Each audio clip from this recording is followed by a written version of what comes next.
Welcome to Daggers and Shadow Daddies. We're your hosts, Ryan and Adriana. Strap in and strap on.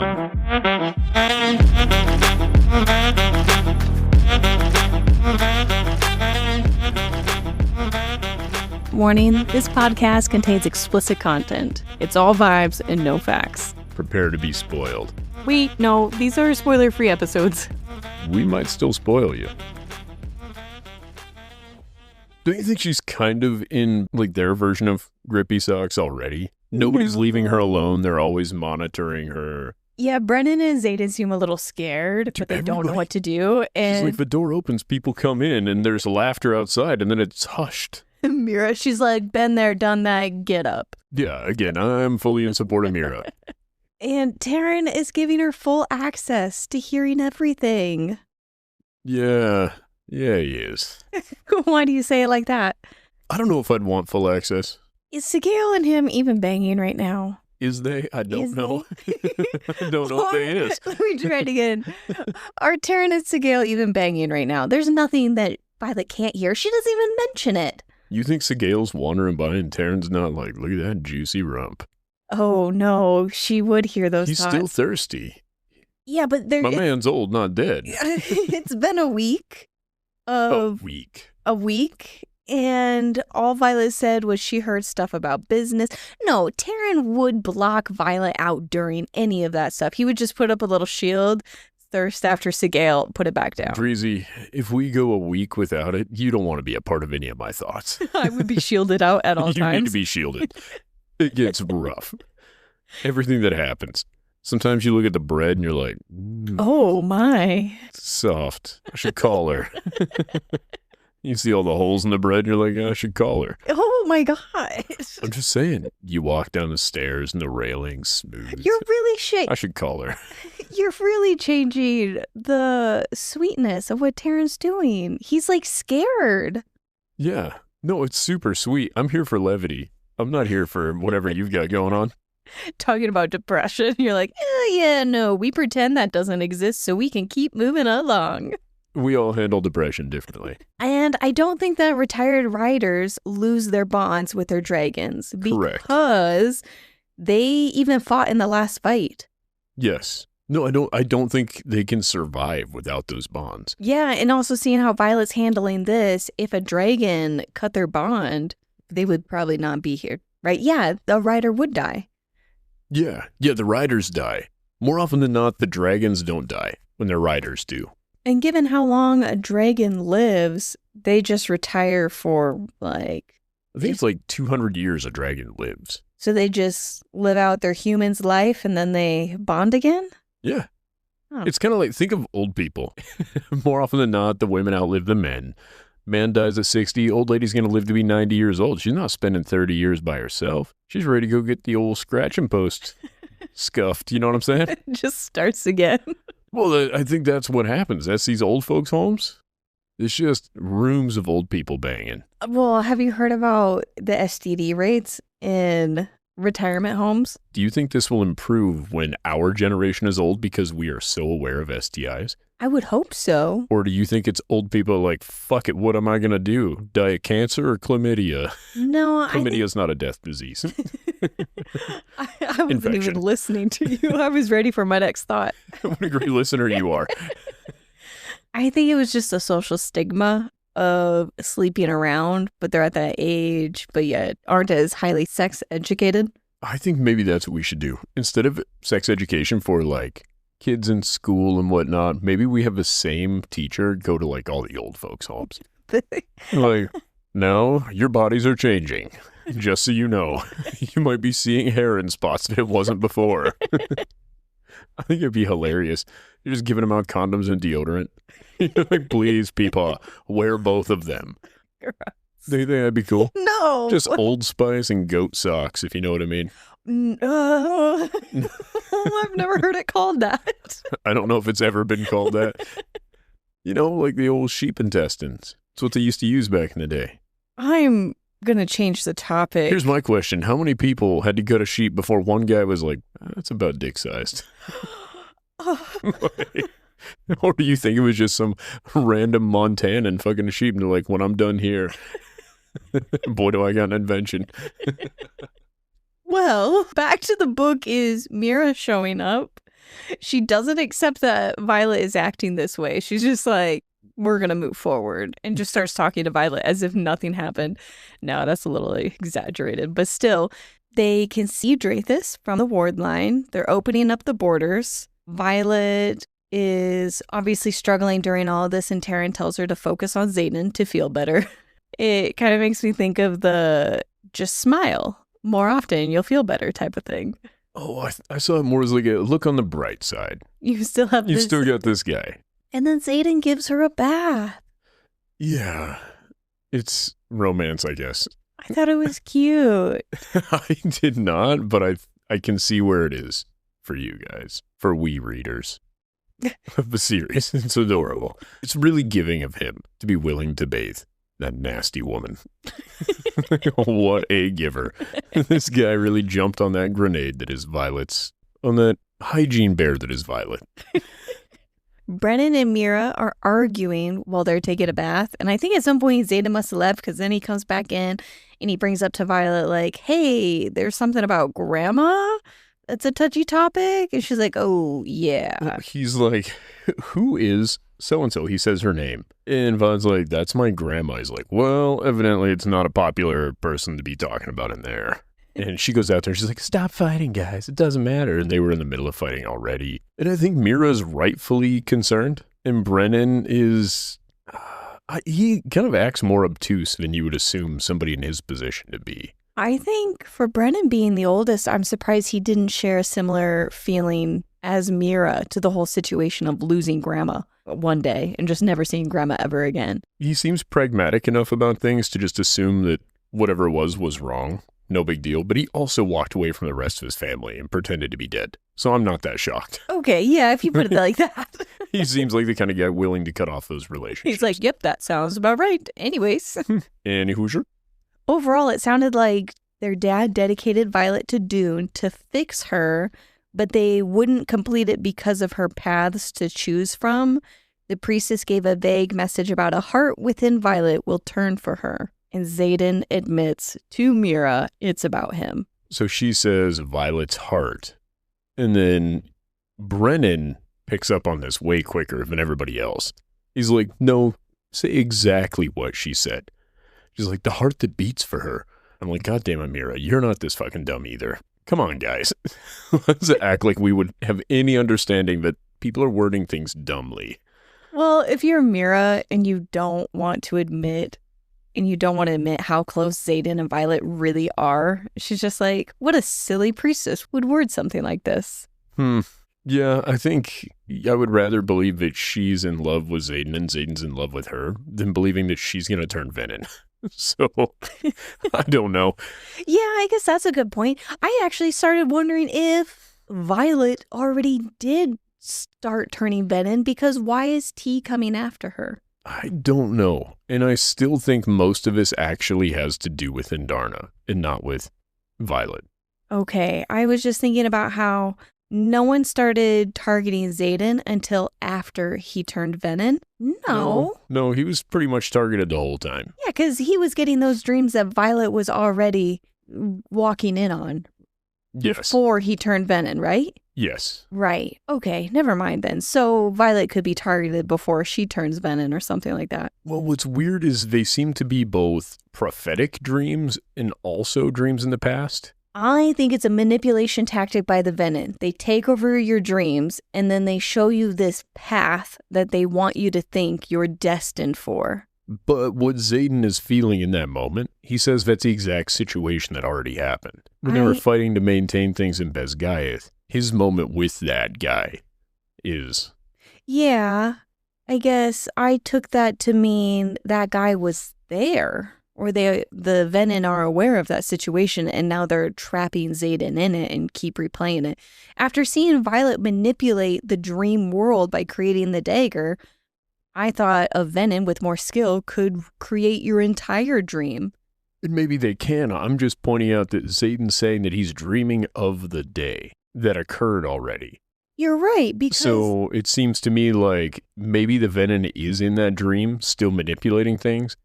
But it starts off with Xaden was already in that dream. The situation has already happened. Yeah, because Marin says, that's my biggest nightmare. And it keeps replaying, the one that Violet walked in on. The Venom could be walking in on Xaden's biggest nightmare.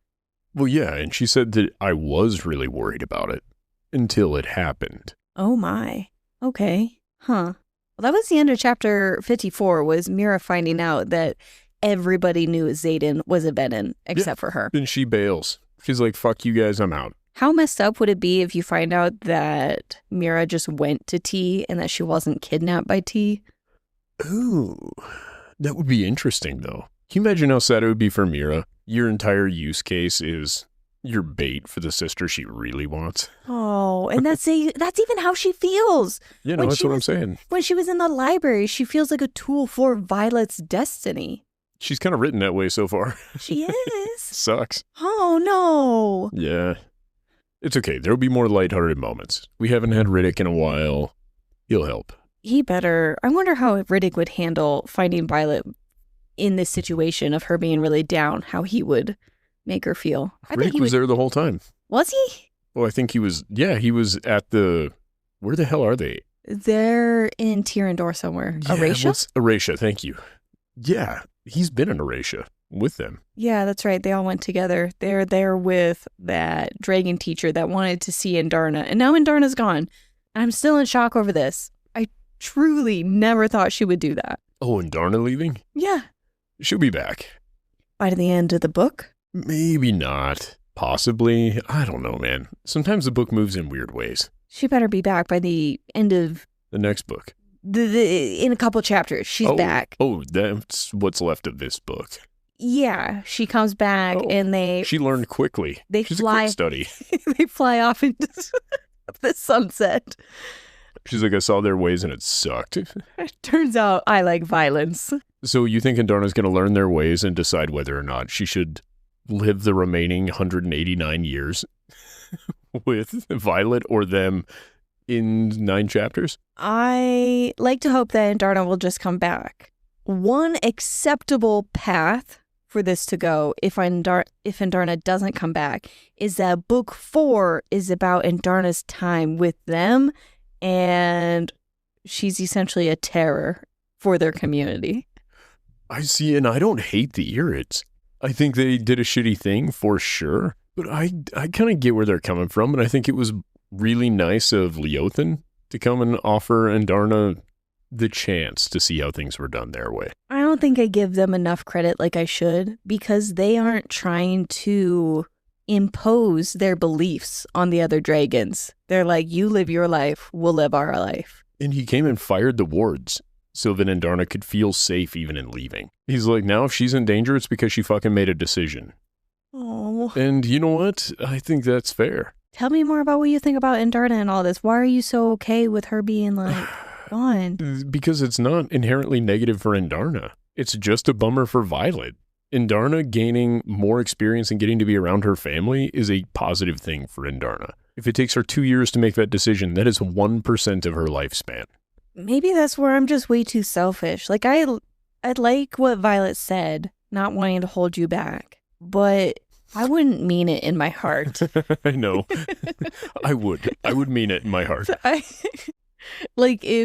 No, we're not even going to play the if game with this, because it's just going to hurt my feelings. Oh.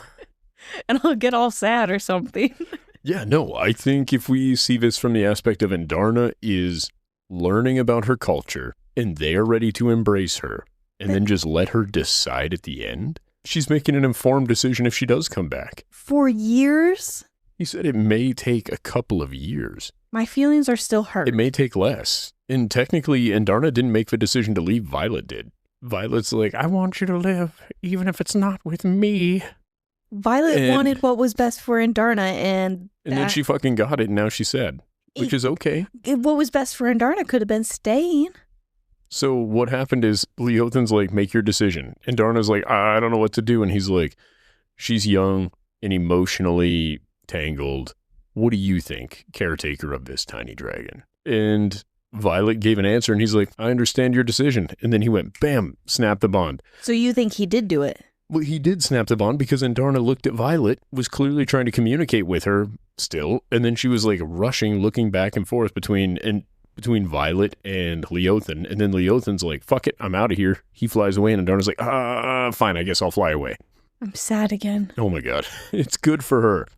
It better be the best thing. They will also manage to keep her safer than Violet ever could. Like, I mean this kindly, but they are a bunch of dragons that are bigger than Sigale and nearly the size of Tairn, and at least as powerful as Tairn. True. So, yeah, she's fine. Chapter 55. In the excerpt, we learn Palladium is the most valuable resource. Yeah, have we ever heard of Palladium before now? Yes, it's that weird metal to make the alloy thing. What are they mixing with Palladium to make the alloy? It was like dragon egg and other metals. Yes, I do remember you explaining this to me once. Yeah, it's the name of the metal. But it only comes from Tyrandor.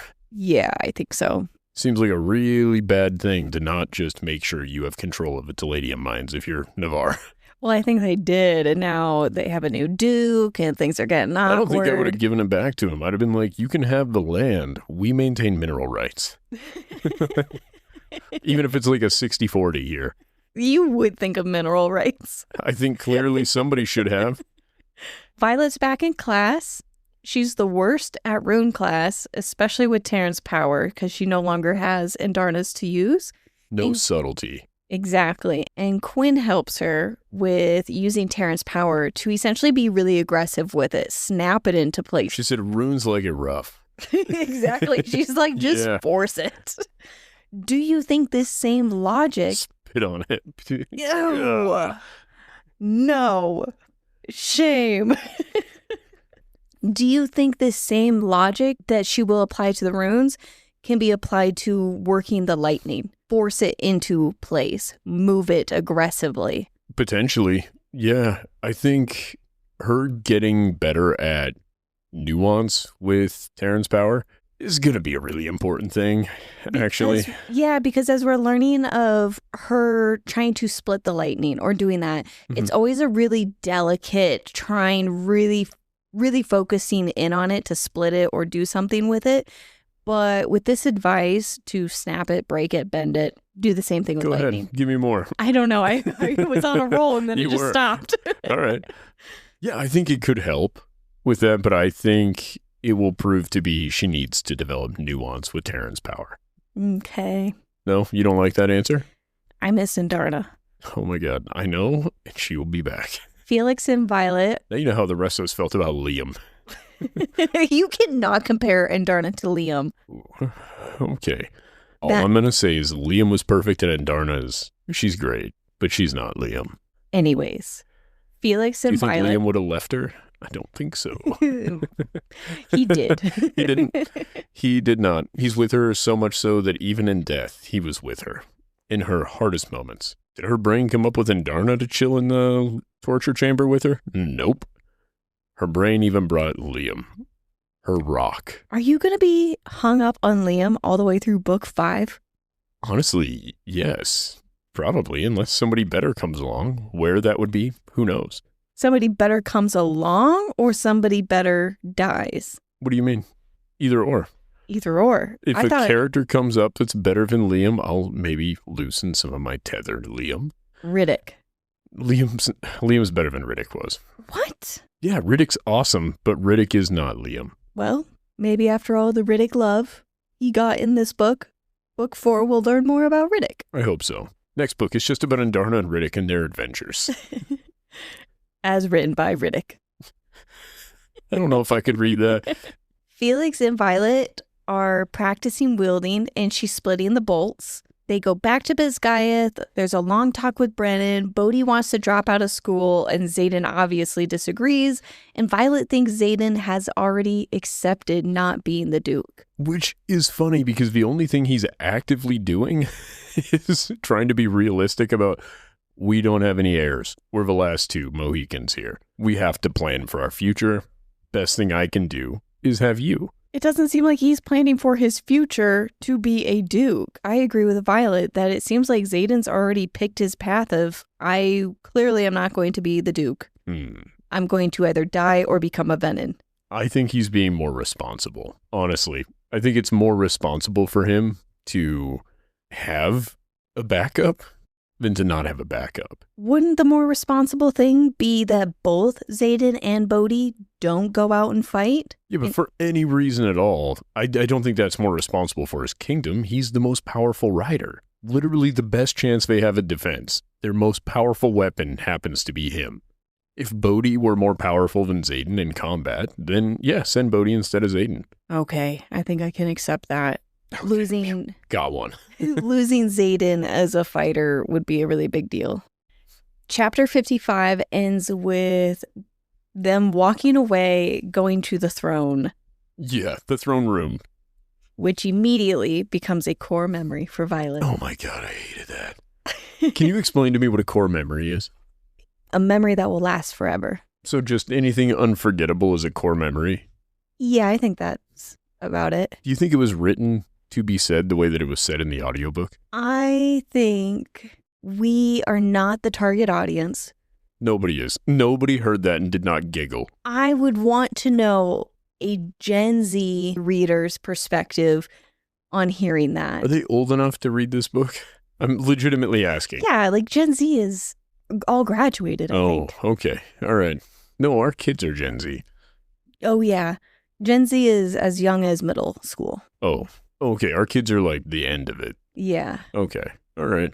I wondered if this scene, if you were someone who uses that language frequently, if it actually didn't stand out at all. That was chapter 55. Yes, the end of chapter 55. Yeah, let me just look and see how it's written here. I was going to paraphrase this, but I think this deserves a quote.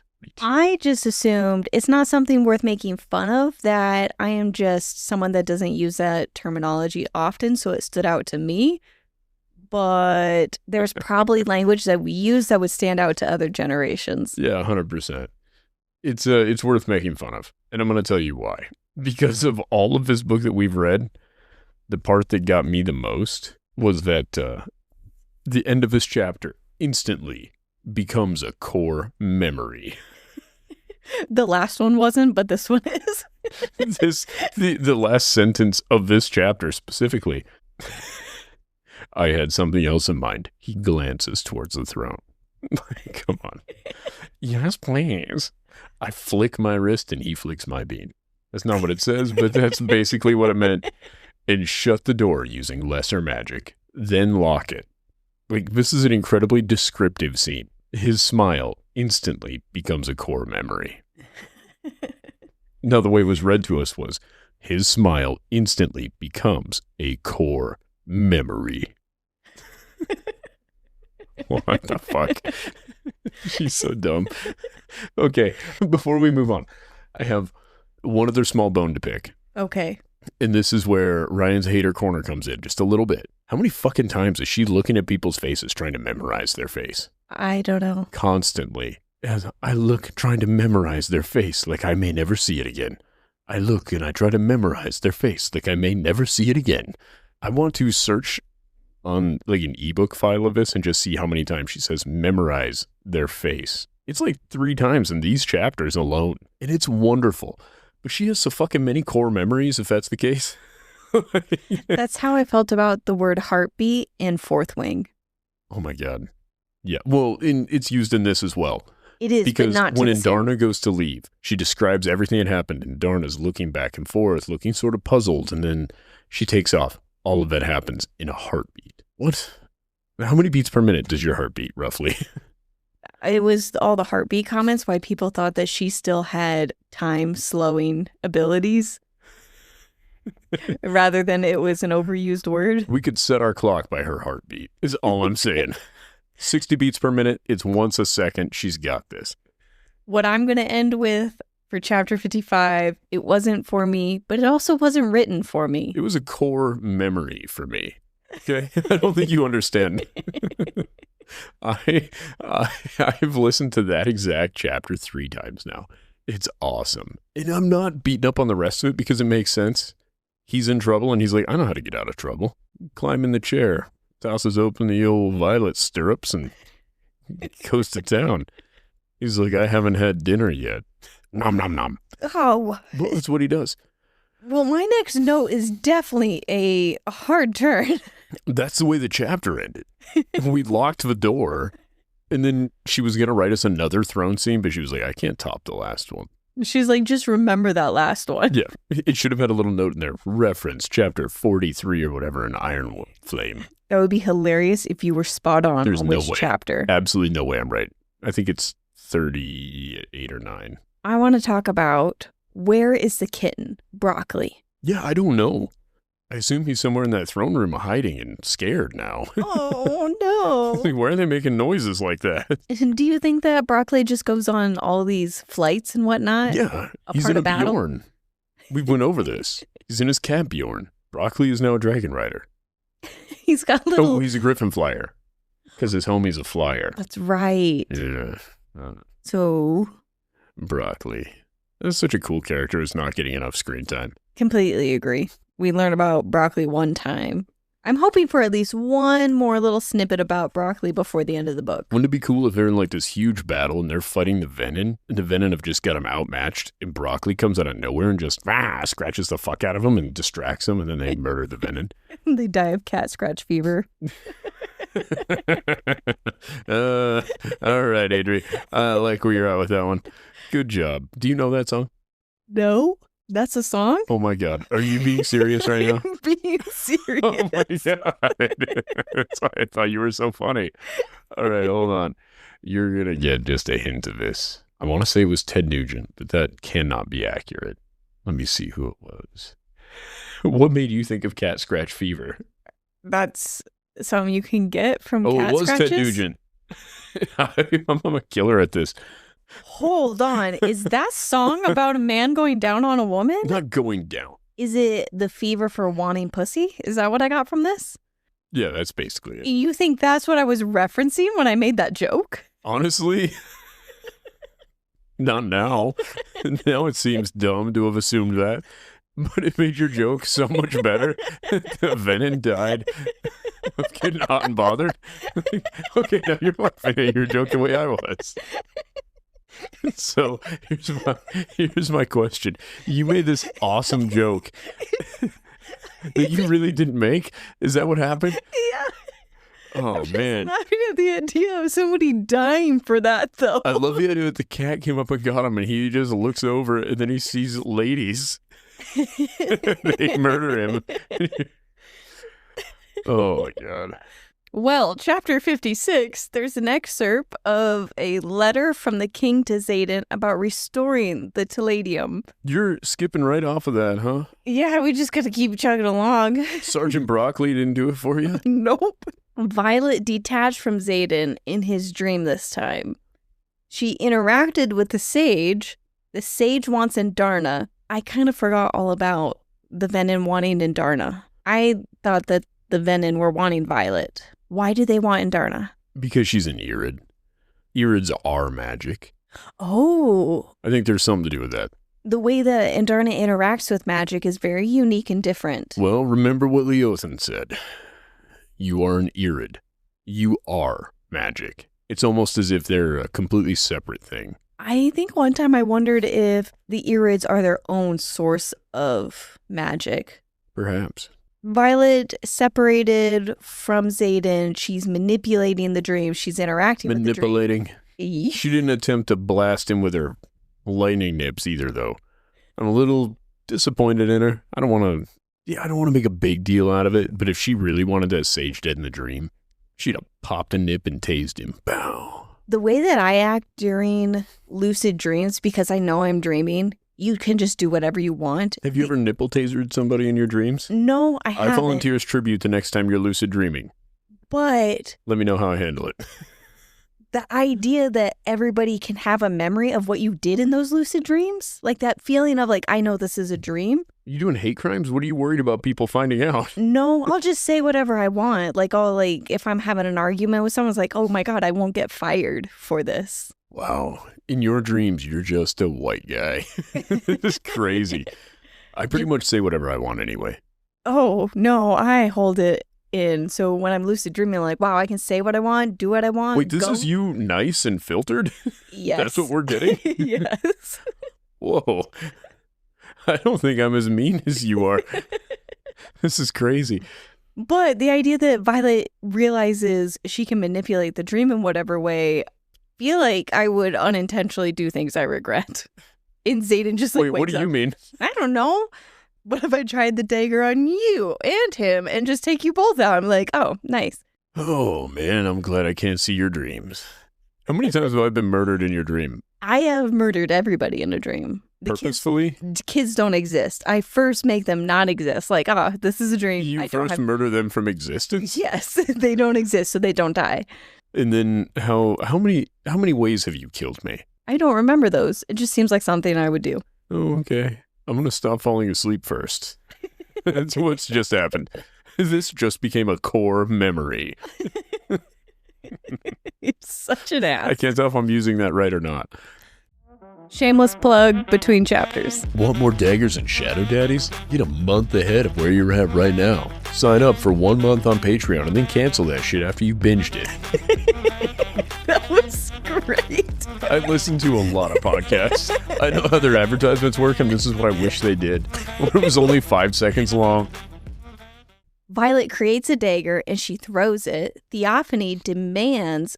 Oh, never mind. Theophany's not in this dream. She's not even in this dream. I'm reading the next note. Oh, okay. So Violet creates the dagger, she throws it, and I think the sage stops it? Yeah. Yeah. He's just lame. Well, I mean, that's true. I think you're right.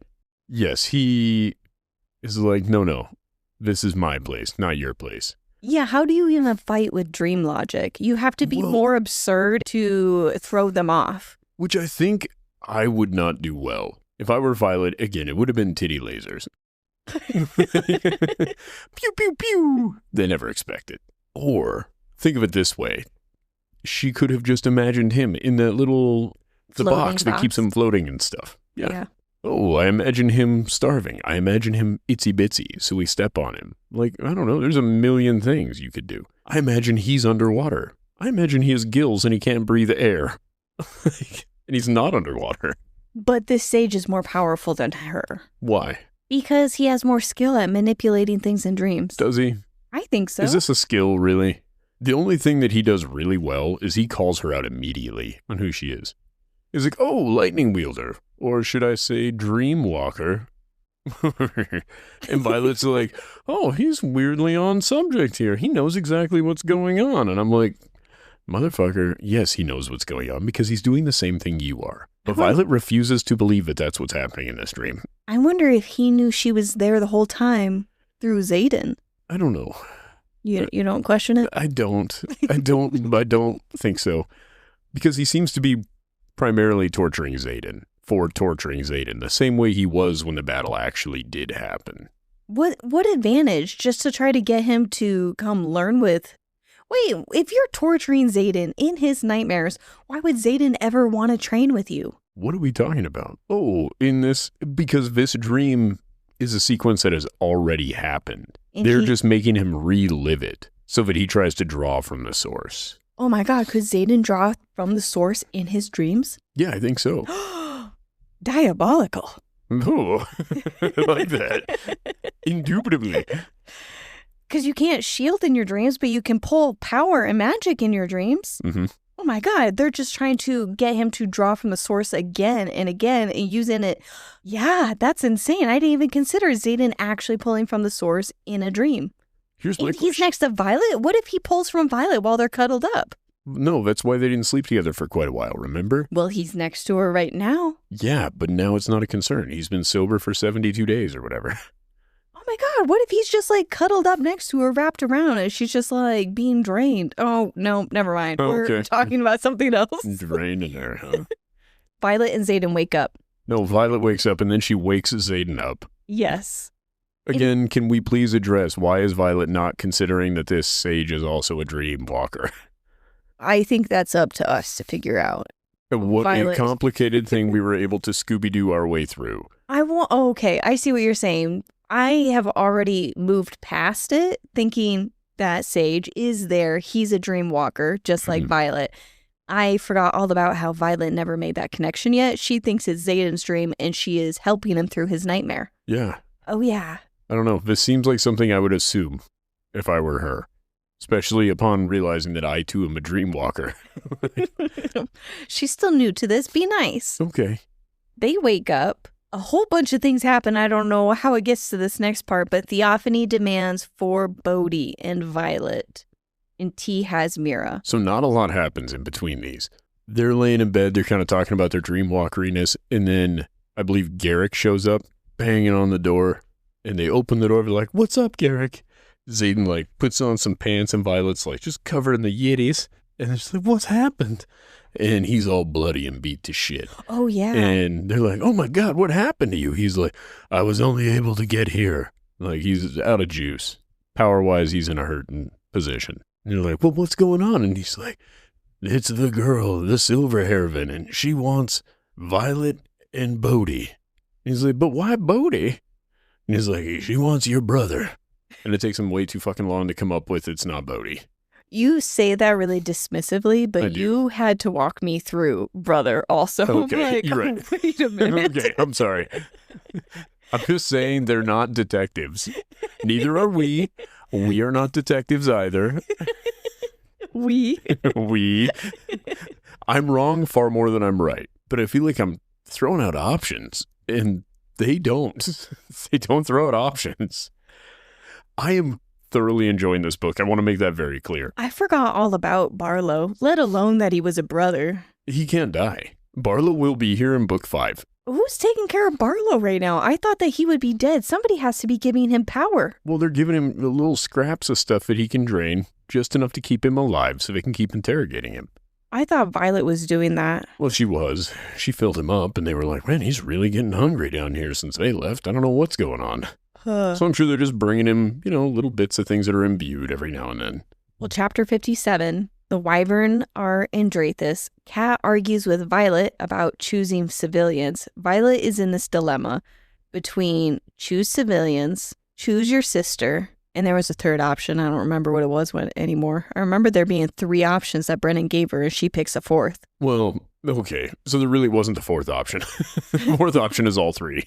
So Brennan says we can manage to do 1, maybe 2 out of these 3 things. It's either defeat the Venom, save Mira, or save the civilians. Those are the 3 options. Because defeating the Venom does not secure the civilians. Exactly.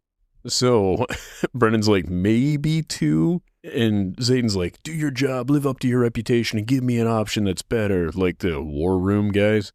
Like, you see those in the movies, right? Yeah. Where they're like, "Mr. President, we have to choose between these options." And he's like, "No, we don't. Give me the smartest man in the world." And some guy shows up and he's like, "I actually have this brilliant scheme for all 3. Brennan does not do that ever in this. He's like, "Maybe we can do these 2. And Xaden's like, "Hey." Then I liked this note of Xaden. Xaden's like, "Whatever you've got going on in your plans, just know that wherever you tell me to be, I'm going to be with Violet." He's like, "Yeah, I fucking know." Why are you telling me this? Everyone knows this. I think it was a great move because it really does show that he is considering what information Brennan is going to need to have. And I really liked that. And then Brennan's like, "Fine, I guess I'll do better at coming up with plans. Give me the people that are helpful with plans." And so the guy that projects things comes up there. And he's like, "Have you been to Draithus?" And the guy's like, "I remember it 25 years ago." And he's like, "Give me a projection." And he gives him a projection. They're like, "Yeah, that looks close enough to Draithus. Nobody else knows what the fuck Draithus looks like." And what if the information he has is so out of date? Like, there aren't houses there anymore. They built a new part of town further up the hill. All I remember from that little scene is at one point, there is a comment that he is focused on the projection that he is projecting. I'm like, well, yeah, that's how he's projecting, right? Yeah, you hope he is. Wait, no. This is falling back into that stupid idea that I had with his eyes projecting it like a movie. I think it's just a mind projection. He can look and have conversations while it's still projecting outside of his mind. Nope. I like where you were at before. I like that it's just a reverse eyeball shooting light out of it as a projection. That is how this works in my head. That is canon. I forgot. And they're like, he won't look away from the projection. It's like, well, his one eye keeps looking over there. He's cool. I'm down with what he's doing. The lady who's like, "No cadets are going to battle." And they're like, "No, we need the cadets and we need the retired people. We need everybody." And Xaden's like, "Fine, as a concession, the first years stay here." Fine. They're like, "The first years must guard the wardstone." From whom? You know what happened last time they sent people to guard a ward stone that was functioning properly? What happened then? One of the people there who wasn't supposed to be the enemy destroyed the ward stone. I don't think we trust a bunch of first years with this. It wasn't a first year problem. It was a bad planning problem. Was. No, Melgren pulled everybody from Bezgaeth. That was the problem. They had more people there. All right. Ooh, one little thing. When Kat was arguing with Violet, Sloane charges after her and Dane stops her. I think that is so far the last person that you were shipping with. Wouldn't it be Dane? cute? Because then she's so overcome with emotion, she's got to hit somebody, so she fucking hits Dane. And he's into it. Well, and he's like, mm-hmm. And she's like, she let him hit him once. And then he just embraced her and pushed her to the back of a line. And I'm like, oh, lovely. This is how it starts. She's going to slap a boner right into that boy. It might work. You want to give it a shot? Oh, what? No. Hit me. Get out of here. Hit me. You're overcome with emotions right now. Just let them out all over my face. Battle planning. Xaden defends Violet. Brennan understands the consort missive now. Trissa is confused of the allowing cadets. That's the lady I was thinking of. Yes. They want Jack, not Bodhi. That's when they figured this out. Brennan knows. Theophany knows. Hey, who figured that out, by the way? Who? Who figured out that they wanted Bodhi? I don't know. It was both Brennan and Sigale, I believe. Oh, that makes sense. So, like, no, what were the exact words? It's like, the one you call brother. It's like, well, okay, Bodhi could work for that. And Sigale's like, it's not the only one you call brother. He's also there. Sigale is still pissed. Yeah. She's so cool, though. I fucking love Sigale, and I hate that we don't get to hear from her much. Sigale has just had a broken heart all.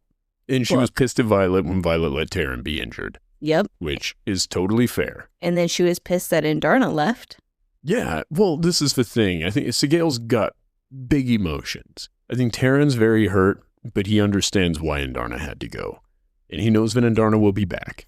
Okay. She better come back. Hey, you look frustrated. You want to smack me around a little? No, stop it. No, I'm thinking about... slap and pickle? Huh? Is that what you're into? I'm thinking about Indarna being gone still. I'm still sad about it. Oh. Brennan knows that Theophany knows that Violet will save everyone and Xaden will choose Violet. And Violet will also choose Mira. And she will also choose to defeat the Venom. Violet doesn't make choices. Violet's option D is like, hey, we're going to go get that guy who they told us to bring. Why should we do that? I don't know. The smartest thing Violet could do is bring him with and then just fucking lightning his ass in front of him. Be like, who's next? Why do they want Barlow that bad? What makes Barlow so special? I thought Barlow was just a tool to take down the wards. I think Barlow is a bit of a tool, but I don't know.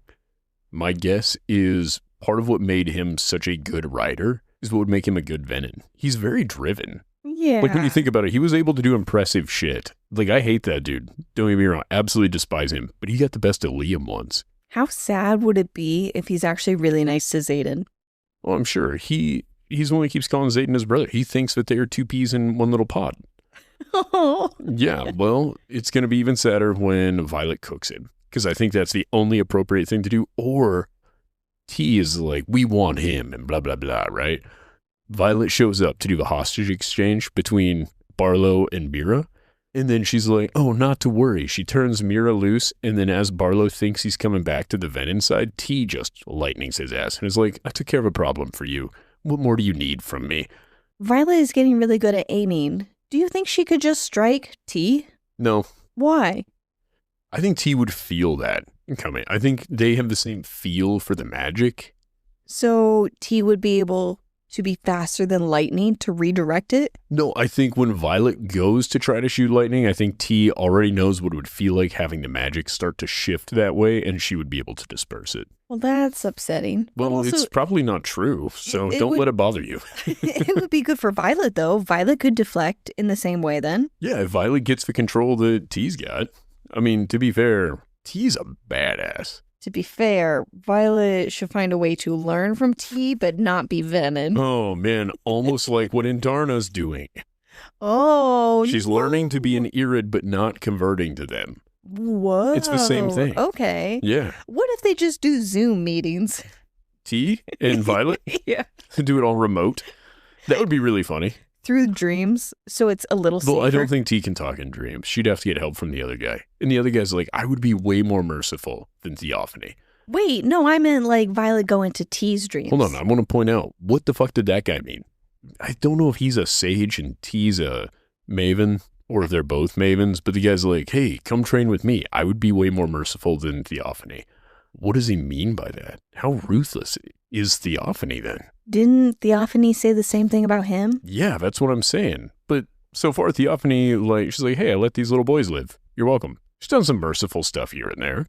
She didn't immediately just start throwing lightning at the Temple of Dunne, like she could have. She was strolling up, cool and slow, here to talk with everybody. And she's like, Violet, come on, let's go.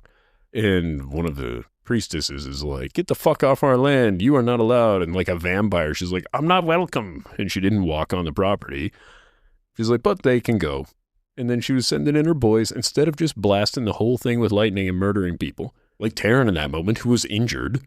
It's almost like T follows some rules. T seems to have a code of some sort. And we haven't seen that from any of the other Vened. Exactly. But you never know. I'm just surprised that they're campaigning against each other. You one time said that you think that Theophany is almost her own rogue. I think she's a different sect of Vened than the same one that turned Xaden. And so far, I think with the little amount that we've been given, it kind of tracks. But this chapter ends with Violet choosing an option that wasn't given to her. She's like, actually, I'm just going to go after T because that will solve all of our problems. There's no way we're going to only read 5 more chapters. We're going to finish the book next. I might add, it doesn't solve all of their problems. Maybe not all of them. There are more than one Vened. But do you have any last-minute guesses that you want to lock in before we finish the book? I believe that T and Violet will become lesbian lovers. That is not the a ultimate real lightning storm. lock in. An Onyx storm, one might say. They would be the Scissor Sisters, and it would just be lightning flashing all over the place. There's no more dark days. The skies are lit up with love. Do you have a theory? No theories. Other than my theory is that's not happening. I choose to live in a world of hope. Wait. I have a question. Ooh, okay. What do you think Onyx Storm is referencing? I think it's obvious what's happening here. Xaden is the Onyx. Violet is the storm. Or it could be the shit storm of things that are constantly happening around them. But Xaden is kind of the key middle fixture of the whole thing. And I think Dark Cloud would have been a crazy name for this book. So like Onyx Storm. You know what would be really sad is if we were already supposed to put it together what Onyx Storm meant. Oh, I bet we were. I have another thing I want to talk to you about real quick, too. Yes. So we have a secondary shadow wielder, right? Oh, yeah, I forgot about him. Right. So why couldn't we use this dude as like some sort of bait, kind of? Like, oh, our protagonist Xaden is now wearing robes and a hoodie or something, right, to obscure his face and bod. And then he like shows up. And he's beating people up, blah, blah, blah, blah, blah. The Venom are there, and they're like, we're going to capture this guy. So they go to capture Xaden. Turns out it's not him. It's this other shadow guy. And he's like, haha, gotcha, motherfuckers. And then Xaden pops up behind him, and he's like, no, you've been cat scratched. And he throws broccoli at him. Oh, that took a wild turn. I was still thinking about how Violet would never be for that because they would kill that cadet immediately. They're like, you gave us the wrong guy. I guess I'll kill him. Everybody has one of those guys, like a scapegoat guy. Like growing up, you had a girl that looked kind of similar to you and could have passed off as you from like 100 yards away. No, that's the one what? Who you'd like, you just use that. You'd use your almost doppelganger, not a complete doppelganger, just somebody that looked kind of similar to you from like 100 yards away, and that's the one you'd use to like lure the pedophiles and stuff. Oh. You send them out first. What? Wait. No? What are we talking about? This would be what Xaden's doing. He's using the shadow gang, doppelganger guy, to lure out the Venom, which are, I believe, the pedophiles of the Dragon Rider world. Okay. Don't you think? Yeah. See? They're predators. Everybody's predatoring. And there you go. Then you got Xaden. Just doing the same thing the rest of us have always done. We're like, send that one out there. We'll stir him up. Let's finish this book. Oh, man. Okay. But I was really enjoying this. Yes, I love you. Yes. Yes, I don't let you finish this book. No, cat scratch fever. You're killing it. That was a good joke. You're my favorite. You're my favorite. You had the best joke of the episode. How does that make you feel? Pretty good. It should. I'm going to have a little award made for you. You're the funny one today. Goodness gracious. Look at you. It was a great time. We had fun. Now get out and go live your life. No, wait. No. Thank you all for listening. We appreciate and love you all. Please follow us here, TikTok or Instagram at Yarros.Podcast. And then go live your life. Bye. Bye.